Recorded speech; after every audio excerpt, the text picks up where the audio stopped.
All right, now following the Daily Monitor for the 19th of April 2022, the Ministry of Tourism actually seeks to improve and increase their export volume. And they want to do this by empowering all the youth that have not yet exploited digital platforms with their arts and crafts to actually access them. Now tonight, we're actually going to be throwing a floodlight on how the youths down there that are in arts and crafts can actually be able to use, first of all, these digital platforms, but then also use connections to export these products into Europe, into Asia, and all the other parts of the world. Tonight, we're going to be talking to a Ugandan lady, but based in the Netherlands, Nabakoza Brenda. She's been there for quite some time, and she is doing the same business. She's hired a couple of Ugandan entrepreneurs, and she sources these products from them, where she sells in Europe. Myself, Shadrach Shagaf Kisame, and Ashaba Hajara are returning in a bit as we profile Zuki Social Enterprises, a company that Brenda has been running for some time. Let's take a quick breather. We return. Remember, you are on the Market Code, and we're at Salama Road in Munyonyo. We are live.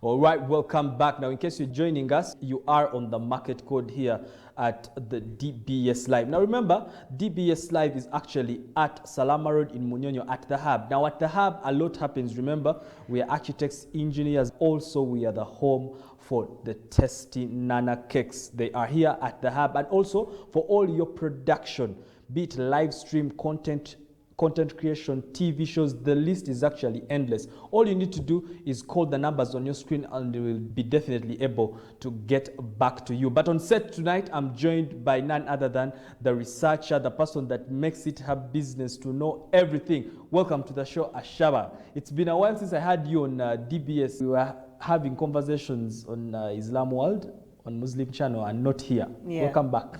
Thank you. How are you? I'm okay. That's a funny question. Someone was complaining earlier about the how I use of this word, but I'm fine. Thank you, Shadrach. It's nice to be here again. Right. So tonight on the Market Code, like we say, bridging to business, provided the outcome is income, we have a discussion. Yeah. So today, you know, on the 19th of April, I was reading that article for the Daily Monitor, and they were saying that Ministry of Tourism wants to increase their export volumes to at least 1 billion, like 300,000 US dollars at least. So it's below that. Yeah. It is alarming because we could be making much more money from it. And how they want to do this is by empowering people through digital. So it's the discussion tonight. Is that over ambitious? Can we do it? Have we exploited these avenues enough? It's actually a shame that we do not get to export that much. Yeah? Mm-hmm. Uganda is beautiful. We can put out quite a good number of sellable products. Yeah. So if we are not yet up to $300,000, it's not over ambitious. It's an under ambition. Perhaps we should be doing much more than that. So tonight we are privileged to talk to a lady. She left Uganda around 2019, just slightly before lockdown. COVID. And she goes to the Netherlands, and quickly she has established herself. Now she's distributing all over Europe, but she gets the products here. That's the amazing thing for me about Brenda. The fact that she has her people down here, brings Muletebi Bo, all those things, they extend them to her in the Netherlands, and she's able to sell. Quickly before we bring her in, what do you think about someone like that entrepreneurial ability? Because we have a lot of people who go to the diaspora and all they do clean toilets. Well, not to underestimate their efforts. When you look at men like Elon Musk, men like the Warren Buffetts of this world, they're going to tell you that the only way we're going to succeed in the business world is figuring out something that the world needs and you give it to them. And if you have been to tourist places, if you have been to Jinja, if you have been to Kenya, yeah, you'll notice that the places where they tell you, you go, this is a tourist market, you're going to find their crafts that define a country as that. If you go to Jinja, you're going to find things proudly Ugandan. If you go to the Kenyan tourist market, you're going to find Maasai products. That means that Brenda figured out what she can sell because she's in Netherlands. They have first-class commodities. So you sit around, you ask yourself, what can I give that these guys do not have? And the fact that she went for crafts, that makes her unique, and that's a pretty genius idea. I'm really curious to ask her why she didn't opt to go maybe do some nursing or something like that, because that has been the trend. That's the point I'm making, Shadrach. There are very many nurses, yeah? If you look at how the medical facilities of the Netherlands are doing, they are not in a bad state. So they most likely do not want, they don't need nurses. So you figure out what is going to give you a faster market. Selling African products on one hand, and then being a nurse in the Netherlands that has people that are more qualified than nurses, you see what is going to sell you faster. If you ask me, I would go for Brenda's idea. I think that is what makes her unique, because how many people are you going to find in the Netherlands that are selling African products? Of course, she now enjoys the monopoly because a few are doing that. Interesting thought right there. I want us to take a quick breather. When we return, we go straight to the Netherlands and talk to Brenda Nabakoza, who is on set, and she's waiting for us. But do not go away. It's still the market code. Remember, we bridge to business.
Right, welcome back. Now you are still on the market code. My name is Shadrach Shagaf Kisame. We're on set with Ashaba Hajara, but right now we're being joined by Nabakoza Brenda from the Netherlands. Many thanks for joining us, Brenda. Good to see you. Good to see you too. I'm very happy to be with you guys. It's a privilege. You know, we were discussing with Hajara here before you joined why it's easier for you to join nursing. It's easier for you to probably get a restaurant and have a job real quick, like our fellow people have done, the ones who have gone to the diaspora. But you chose entrepreneurship and specifically selling your motherland, Africa, to the whites. Why? Yeah, so the thing is, professional, actually, I'm a doctor in infectious diseases. So I don't want to be a nurse because I had already done it in Uganda, working with infectious diseases. So when I came here, I looked at what do I need? So I saw that Africans are not represented. So then I'm like, okay, how can I make myself be heard? And fashion is one way of making yourself get heard by the society. So then I'm like, okay, what are those things that are unique to Uganda? And craft and baskets, some of the things which are internationally known to be coming from Africa. So I decided to go into art and fashion because it's known that the best art craft come from Uganda or East Africa. Like from way back, Africans make very good art pieces. So I'm like, okay, then I can bring Africa to the world through art and craft. So that's the main reason why. So a quick one before I let Hajara step in real quick. You operate Zuki Social Enterprises down here on ground in Uganda. Do you have people in the office on ground who are doing your operations here? Yes, I do have 3 persons on ground. With me, 4 persons, because during COVID-19, we decided to change our way of doing things to online. So most of the work, we do it online. And the most important people in our business is the transporter, and that is the border guy. And then I have one administrator. And then I also have another person who receives most of the stuff in case the administrator is off. So because the business is online, most of the things which are done are done online, and most of the entrepreneurs are always contacted online, and everything keeps on moving. Let's just talk about your choice of products, because they're different. There's art and craft, there are antiques, there are different products. What exactly are you interested in? If you can give us your catalog. So basically, my interest is to promote talent, because I want people to understand how an African thinks, you know? So as long as a person is an artist and they can create something that is eye-catching, I get it. So I'm like a spy in a spy movie, but looking for African artifacts. You know? So as long as something speaks to my heart, I'm very hard to please. So it means that if I like it, another person is going to like it as well. So most of my artists, I find them randomly actually on the internet, because people keep on sharing things today, tomorrow, yesterday. So and then I'm like, oh, that really looks nice. And then I'm like, maybe people would love it. And then I contact the person. So, but mainly it's things made by the hand and things where a person thinks and makes it. So it's like talent. All right, impressive. Hajara. Yeah, I'm going to chip in with two questions for you, and they are coming at the same time. One, what is your buying rate? And second, do you take cash? What's your mode of payment?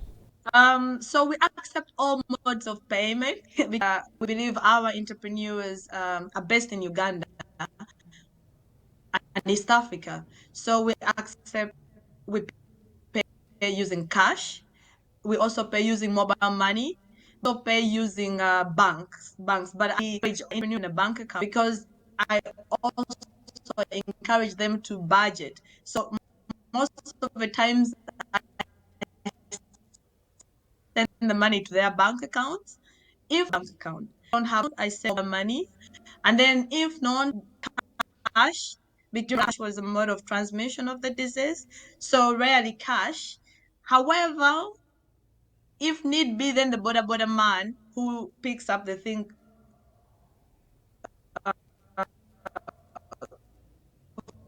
was the cash. But I encourage, we start bank account, and where it's not possible,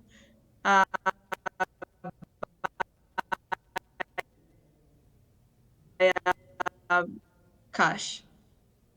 All right, impressive. We want to find out let's say, for instance, Hajara wanted to join the same business and to get in business with you. Are you open for partnerships on ground? I haven't yet done partnerships with people, because most of the young entrepreneurs want to earn daily. So they make a product, I pay for it. And partnerships involves commitment. So if I have somebody committed, yes, I would be interested in partnerships, because it's very hard to run the business alone as a young mother and a wife. So it's a bit harder. So if I got a committed partner in Uganda, I'll be more than happy.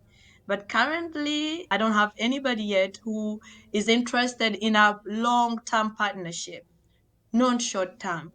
Somebody who is committed to do the things I do, and somebody who would like to give quality the same way as I do, or somebody who has the heart for building Uganda. So as long as that person is there, I'll be more than interested. All right, a heart for building Uganda. Buy Uganda, build Uganda after the break. But Hajara, are you convinced by what Brenda here is saying? Would you want to get in business with her for the long term? Well, it's business, and my major interest would have to be in making money.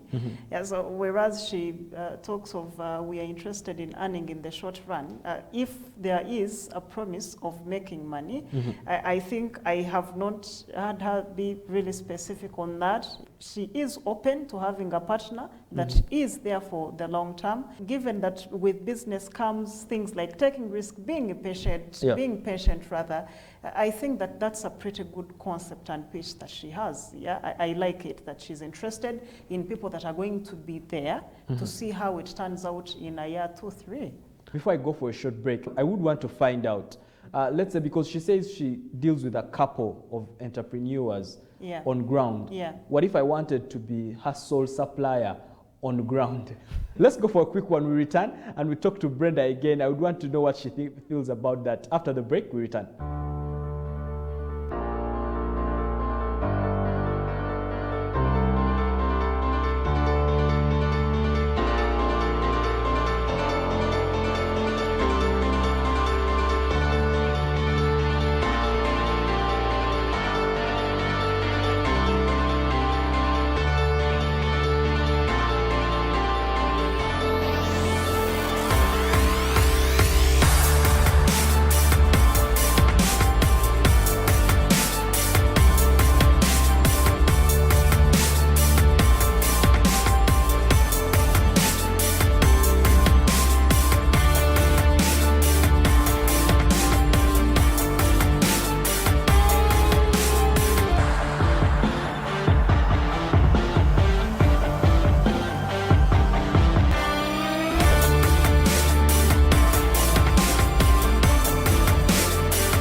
is an embroidery center, and it is both machinery and handwork.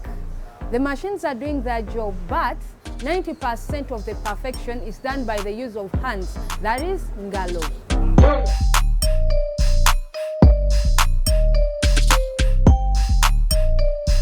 Mr. Mwan Godwin is the proprietor of this facility, employing over 6 pairs of hands, ngalo, for the production.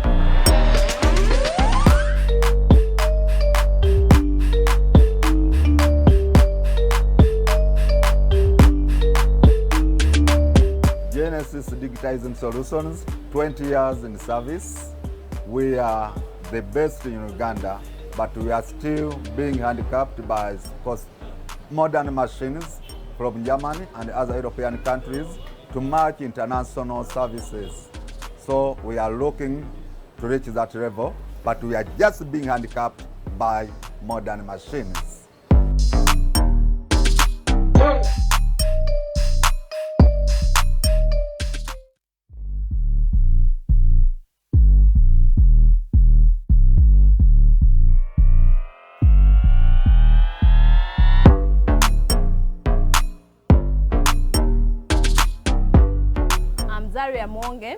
A founder of MZ Crafts. We do craft work using our hands.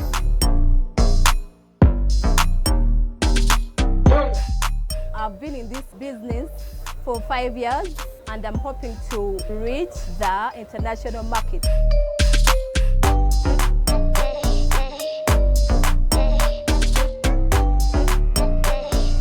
These are African crafts that market Africa.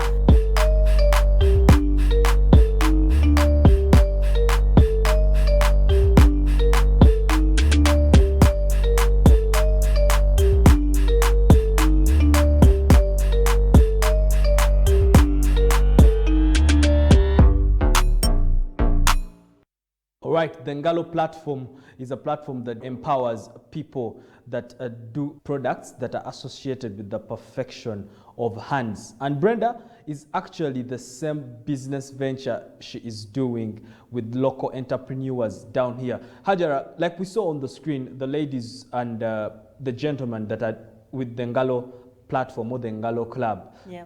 These are people who want to take their business to the next level. Yeah. They want a wider market.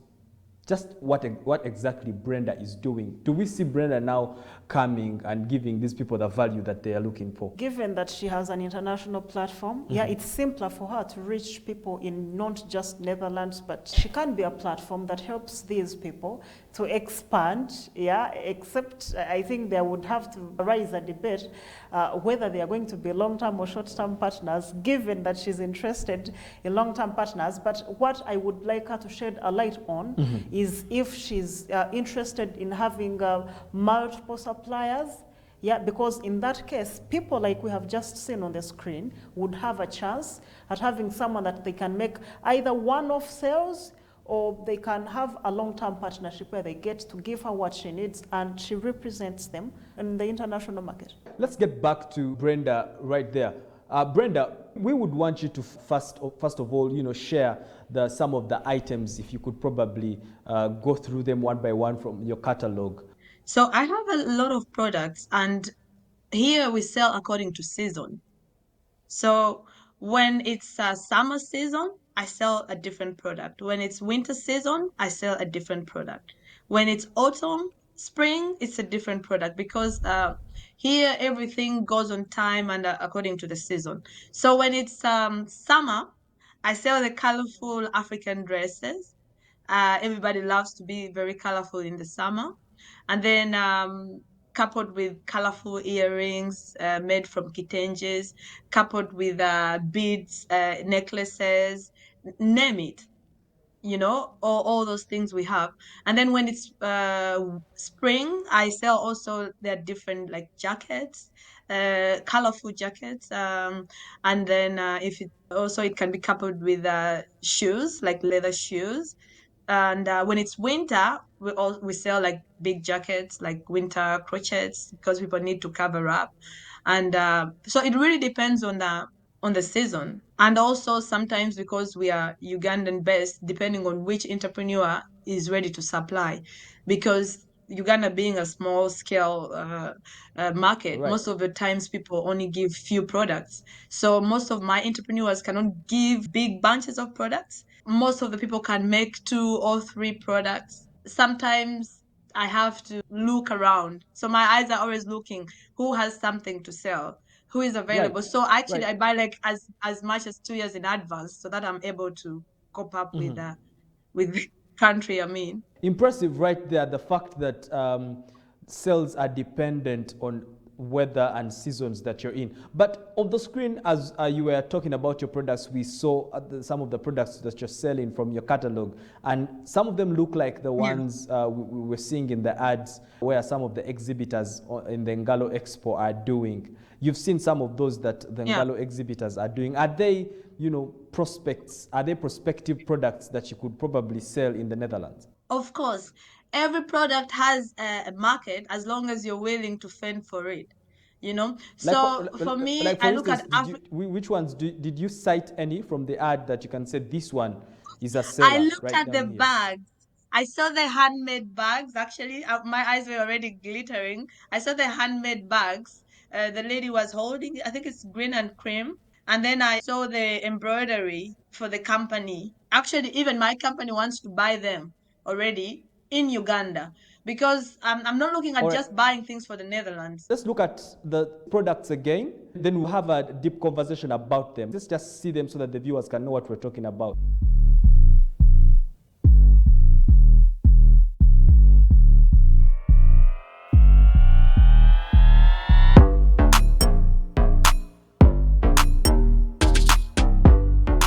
Zaria Monge, a founder of MZ Crafts. We do craft work using our hands.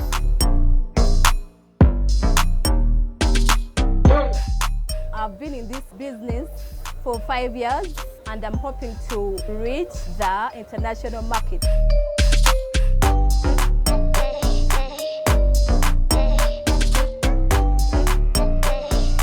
These are African crafts that market Africa.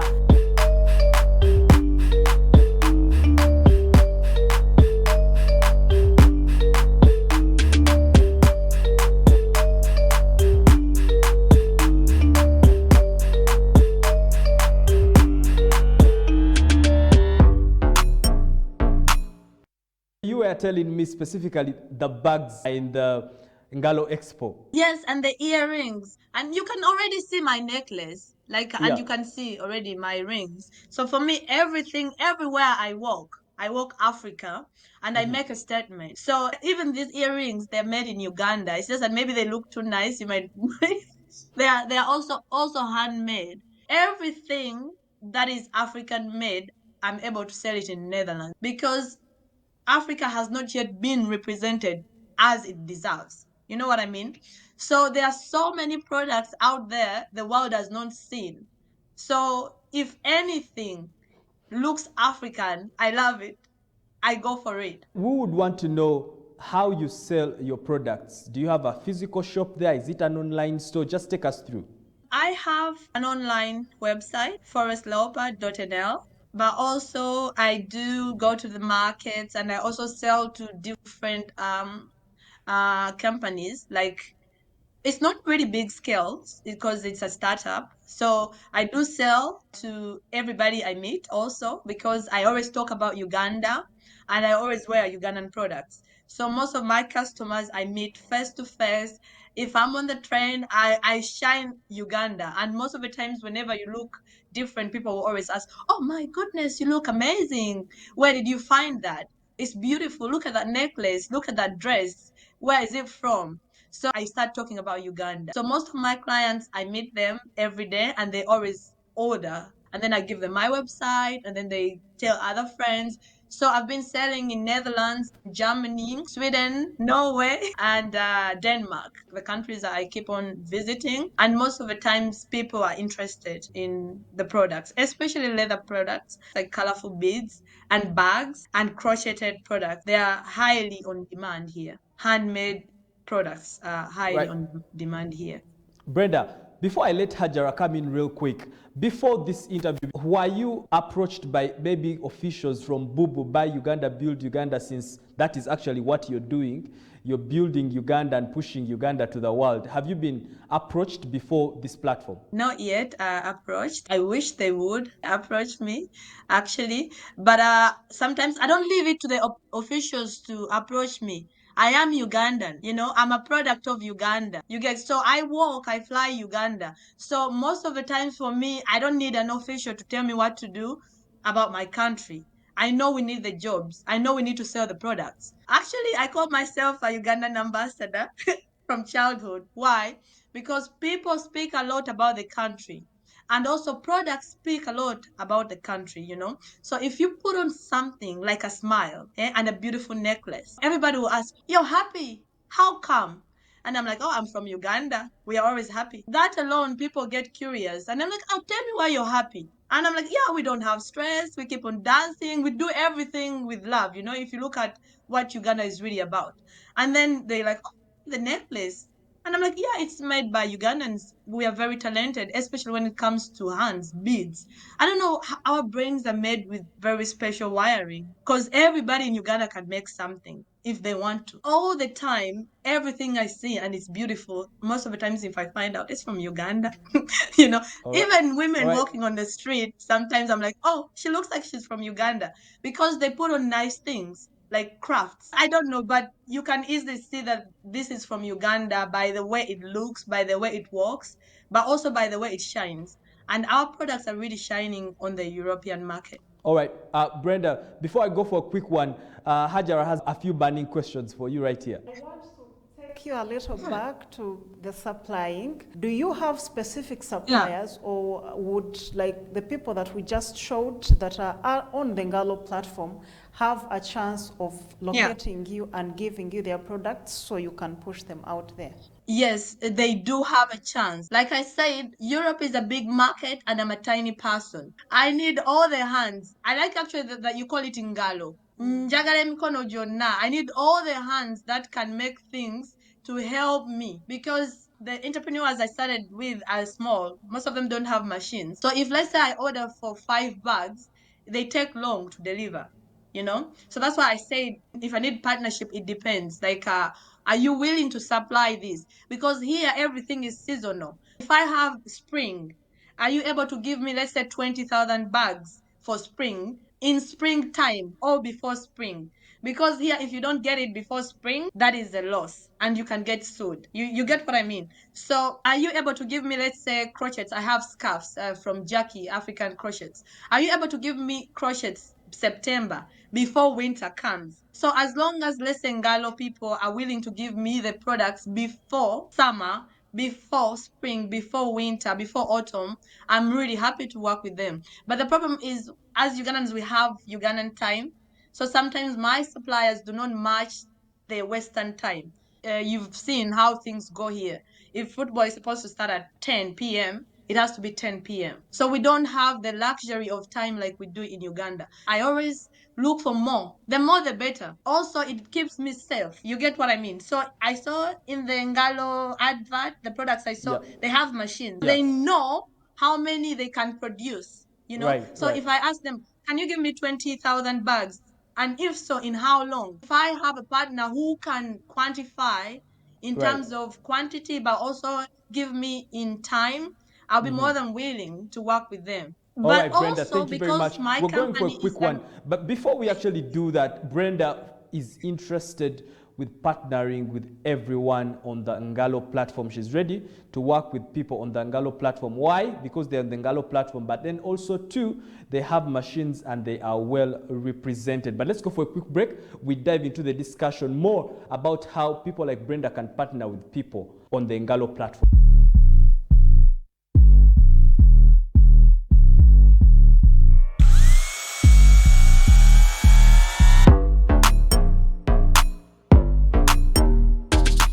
The comfort in our homes has an ingredient of furniture, but it can't be furniture except with the use of Ngalo.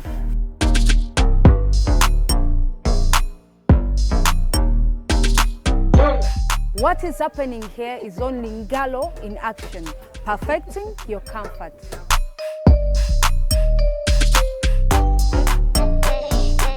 The final work of Ngalo rests in this place, waiting for dispatch, what we call the market.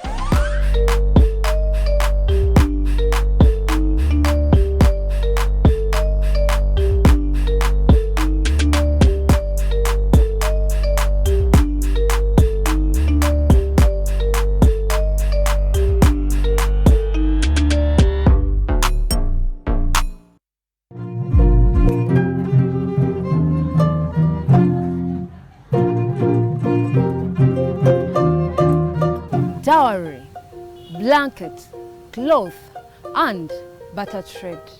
These were the main importances of the bark cloth to our ancestors. Currently, the bark cloth is used for art and fashion. The bark cloth is used by international brands like Puma and Gucci. In Germany, the bark cloth is used on car cushions.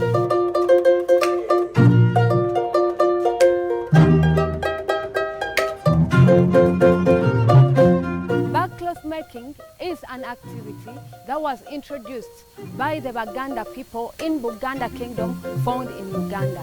By the use of Ngalo, the bark cloth was established by one man who is from the Otto clan called Kabogoza. The bark cloth is really very important in Buganda Kingdom because it was the first fabric to be established by the people of Buganda before the introduction of the cotton cloth or the cotton fabric.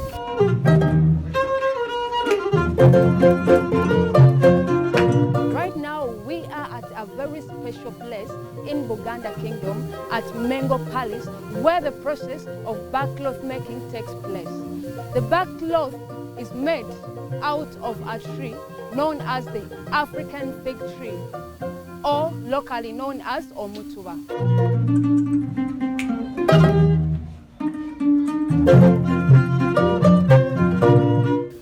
The process of making the bark cloth takes 8 hours. The outer part is ripped off from the tree and the inner part is gotten. It is then pounded using a mallet, later smoked to become a cloth. Mr. Myomba Augustine, an artist, benefiting from Hans Ngalo by making bark cloth art pieces.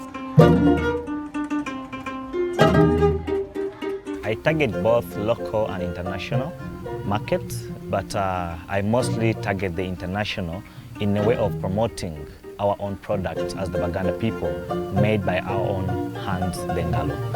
This product really defines us as the Baganda people because it's from our own trees and made by our own hands, and then the output is the art made by our hands still. The art really speaks out what we do here, our culture, and the wildlife we have within our kingdom, Uganda. So this is a very unique and one of the oldest fabrics in Africa.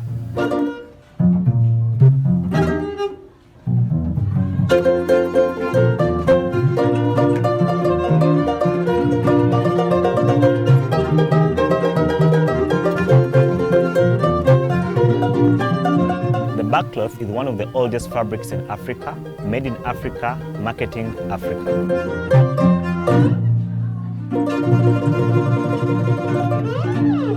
All right, straight back to Brenda. Welcome back. Now, Brenda, looking at how Ngalo is a go-to place for all sellable quality, and then the quality has been also the quantity. Like you said, you had issues with someone delivers and then the next time they tell you, oh, they cannot make it. Ngalo is a trusted place. Ngalo is a place where you can get all you want timely and quantity is taken care of. But I'm not seeing your footprint with the Ngalo. How would it be if you joined and got direct access to the people that you've been looking for and you avoid your border man? No, I will never leave the border man. However, Yeah. I would love to work with the Ngalo for the bigger quantities. Everybody needs the money. So especially my border man, because if my border man doesn't get money, Uganda is not safe. His wife is not safe. The children are not safe. Yeah. So for me, I do not scrutinize anyone because of quantity. The only scrutiny is on quality and time. Okay. So I work with those who can give bigger quantities, but also I work with a small scale. I started the business for the small scale to guide them to grow. So that is my dream. So the Ngalo is more like to supply Europe. You get what I mean? So the Ngalo, I can join Ngalo to be able to supply Europe, and I can also get rich because I love money.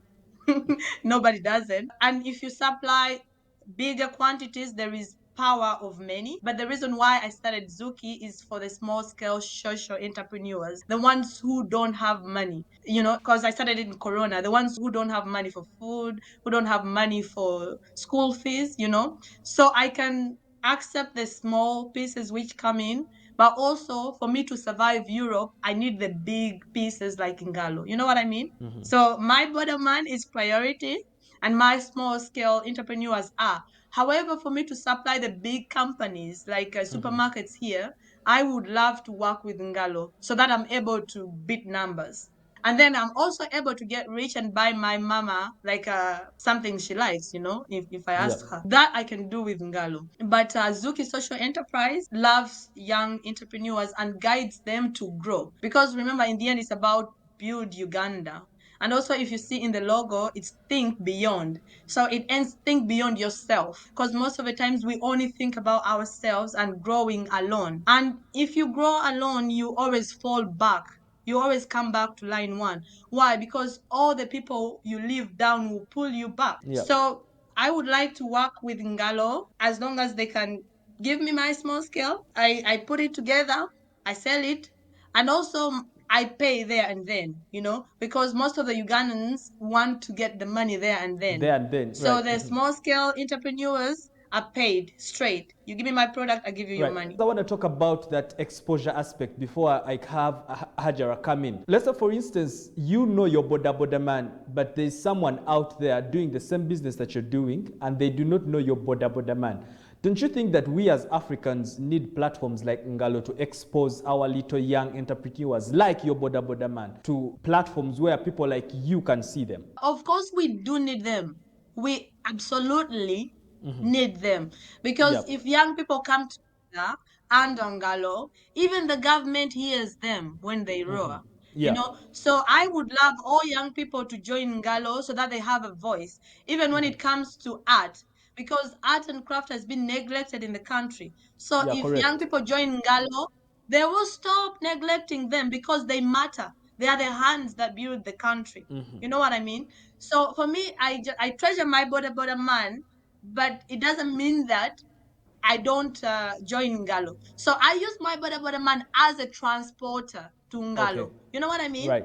So he's not like he's the guy who pays. No, he is the guy who delivers my things to Ngalo or who delivers the things to the airport. But also my border man is an IT guy, so he knows how to operate the apps. So I send him a message from Europe that, hey, can you pick this up for me? Can you deliver this here? So also, if there is something for me in Ngalo, I can send him. So I use him because he's well versed. He's an app guy. He knows. It's like a phone away. An app away. It's no longer a phone call away, but an app away. So I app my brother guy, and then he can go to Ngalo. Why not? And then he brings me that order. You get what I mean? But as long as, let's say, Ngalo can bring me the order to Europe, then I can find something else for my border guy. Because as we go on, some jobs will be replaced. So I'm not saying that, oh, I'm dying with my border guy. No. My border guy is there because I don't have direct route to Europe. So if, let's say, I have a partner, let's say Ngalo in this aspect, who can do things for me, I don't need to rely on my border guy. So I can say, okay, then I sign a contract with Ngalo. And then I don't have to worry. I concentrate on looking for the market here. Yes, I get what you So mean. this is there because Ngalo is not in a relationship with me. So if I'm in a relationship with Ngalo, a business relationship, it is possible. Because in most of the times we do business and we start businesses, but we don't know things we need. Along the way, you're like, oh, I need Ngalo because he does this and this and this and this. In the end, we all need easy business, right? Yeah. So, and from the videos you're showing me, I see Ngalo like hands-on. Okay, Ngalo.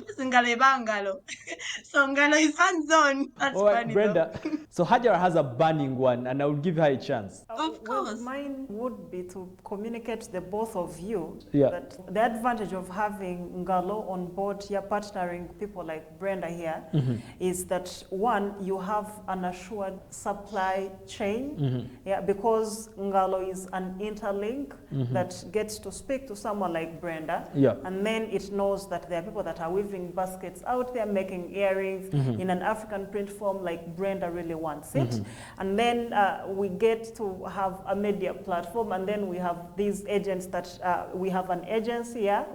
Ngalo has a relationship with an agency that has reliable, reachable, dependable people, Yeah. that whenever she wants something, whatever that thing it is that she wants, we can get her that, yeah?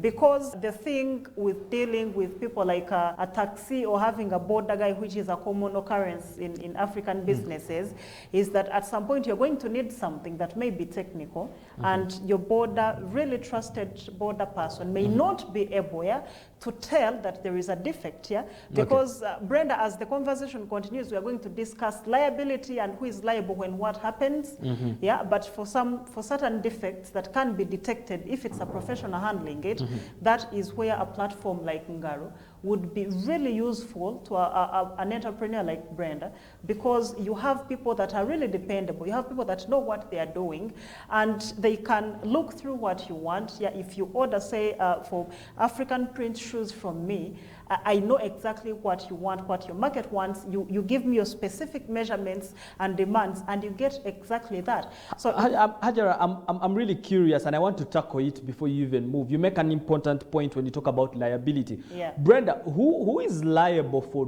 damage during transportation? Is it your local entrepreneur? Is it you? Do you have an insurance company? What are the dynamics? Is it the transporter?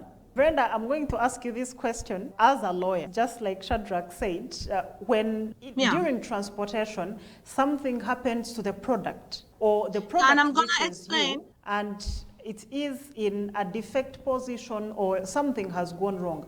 Who incurs the liability? My entrepreneurs, I handle them as Ugandan entrepreneurs. So based in Uganda, Zuki Social Enterprise handles everything. Based in the Netherlands, Forest Leopard handles everything. So, and also during transportation, the company is responsible, because I have, what's the name of the company? Let me see the name, which transports my products, and it's called Fair Trade Solutions. So they are responsible, and insurance is paid. So Zuki is responsible when it pays the customer, and also Forest Leopard has an insurance on the Dutch side. You get what I mean? So on the Ugandan side, Zuki is responsible. And my clients, most of my entrepreneurs are not yet there to have insurance. Like I said, I use small scale entrepreneurs. So most of them are not liable. So the business was started to help them find a market. So I pay them their cash, and then the rest Zuki makes sure everything is done. I would be curious to find out, let's say for instance, Zuki here, you say Zuki handles your operations here on ground. Let's imagine we had product issues right before they leave Entebbe. Who is liable for that, Zuki or the entrepreneur? No, the entrepreneur is not liable. The entrepreneur deals with Zuki. The job of the entrepreneur is to earn their living. So my entrepreneur earns their living. So they make the product. That's it. They don't have any contract with me. My job is to pay for the product they've made.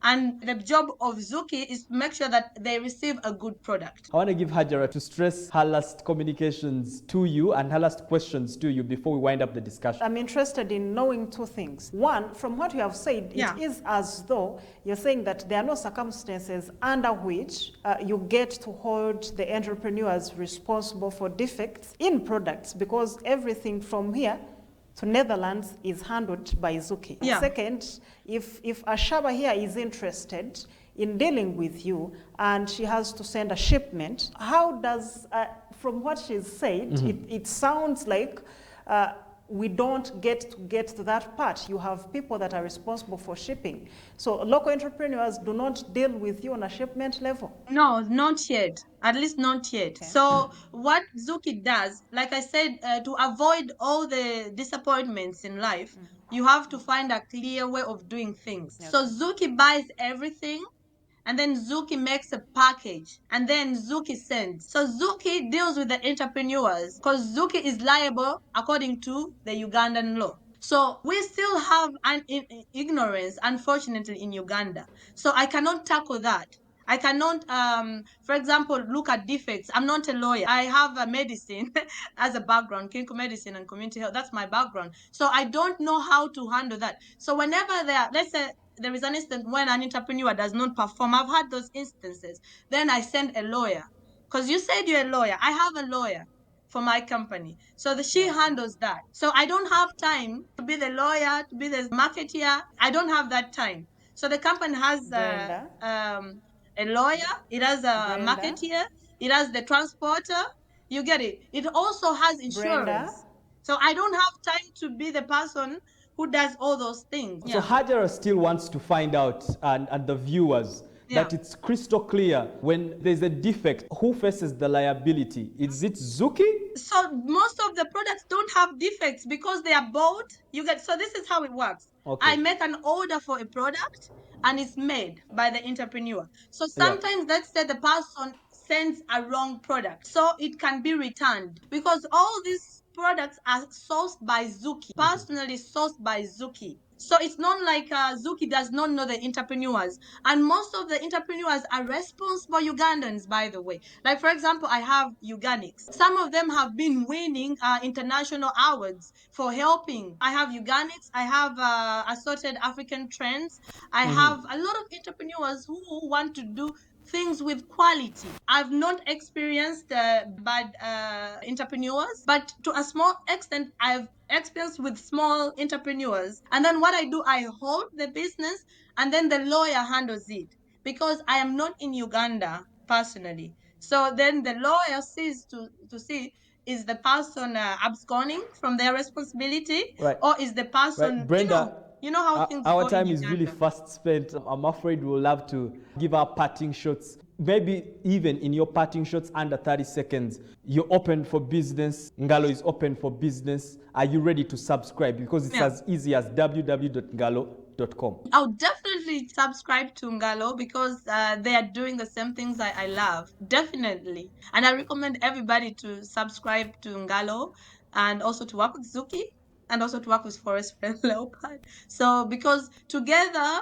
if we put our hands together like Ngalo has done, we can reach somewhere. So all right. definitely Many thanks for being with us. Thank you very much for sparing the time. Thank you very much for talking to us. I'm sure you have inspired a girl and a boy down there, or even Wampeo. But thank you very much, Brenda. Until another time. Hajara, our time is really fast spent. What are your takeaway points from tonight's discussion? It's been really fiery and interesting. Mine is the exciting part, that you have something, a project like Ngaro, and you have people like Brenda. You haven't done this for long, but you come to the realization that there is someone that needs these products out there, and there is a whole bunch of people here that are making those products. At some point, she talked of 20,000 bags. That's a huge volume. Yeah, that's a huge volume that people could make. So I am looking at Ngalo as something that can link, that can be a link to markets, from markets and manufacturers to people that craft these things, because she's looking at things as small as earrings. So my takeaway from tonight's show is rather an exciting point of view, that suddenly we are looking at the possibility of taking Ugandan products to a European, American, Asian market. And it is very doable. Brenda, in tonight's discussion, in tonight's show, actually shows the relevance of Ngalo. Why we should have platforms that are organized like Ngalo, because people who need to use them are already there. It's not like a far-fetched thing, it is actually already there, because Brenda operates Zuki Social Enterprises. She's in the Netherlands and she sells strictly African products, crafts, in Europe. And I know someone else is doing the same in Asia, someone else is doing the same in America. All they need to do is log on to www.ngalo.com and they'll have first-hand access to the manufacturers' quality and quantity delivery right there. But from me and the entire DBS business, it is a wrap for tonight. But remember, we've been live here at Salama Road in Munyonyo at the .NET Hub. Now, as I always say, a lot happens at the .NET Hub because it's the only go-to place for all your media services. I'm talking live streaming, I'm talking content creation, TV shows. The list is actually endless. All you need to do is look at your screen right now. There are numbers running there. Call them up and they'll definitely be able to get back to you and give you the service that you require. Now for Nana Cakes, they are also here. These ones can deliver, and thank you very much. We've gotten so much feedback from all of you that have contacted Nana Cakes through the shows and you've called. Thank you very much. We recognize you. Nana Cakes has sent your feedback to us. But for tonight, good night, good luck until next time, for God and my country.